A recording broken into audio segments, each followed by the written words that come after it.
देशभरातील 186 आस्थापनांवरील निवृत्त कर्मचाऱ्यांनी या देशातील औद्योगिक व सेवा व्यवसायात महत्त्वाचे योगदान दिले आहे। सेवानिवृत्तीनंतर त्यांना तुटपुंज वेतन देऊन त्यांचे शोषण करणाऱ्या केंद्रातील भाजपा सरकारचे डोके ठिकाणावर नाही। धार्मिक भावना भडकावून गरिबांची पोटं भरत नाहीत। संविधानाने कामगारांना दिलेले हक्क हिरावून घेऊन भाजपाच्या केंद्र शासनाने त्यांना बुरे दिन आणण्याचे पाप केले आहे। आपल्या मागण्या मान्य होण्यासाठी मी पेन्शनर्स असोसिएशनच्या पाठीशी खंबीरपणे उभा आहे।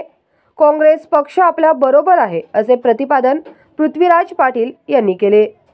सांगली जिल्हा EPS पेन्शनर्स असोसिएशनच्या कलेक्टर ऑफिस समोर धरणे आंदोलनात पाठिंबा जाहीर करताना ते बोलत होते।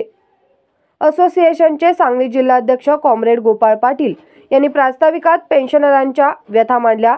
यावेळी असोसिएशनचे सांगली जिल्हाध्यक्ष कॉम्रेड गोपाळ पाटील, प्राध्यापक ND बिरनाळे, महादेव देशिंगे, भाऊसाहेब यादव, अशोक कदम, भगवान शिंदे, प्रकाश पाटील, बबन चिकोडी, पंढरीनाथ माने, दिलीप सगरे, बाजीराव साळुंके, चंद्रकांत घोरपडे, श्री तोडकर व मठपती, विजय व दीपक कांबळे, सदाशिव खोकडे, शरद कुलकर्णी, काका भगत, अशोक कुर्णे व सांगली जिल्ह्यातील 186 विविध आस्थापनेतून निवृत्त झालेले सर्व तालुक्यातील सेवानिवृत्त कर्मचारी मोठ्या संख्येने उपस्थित होते।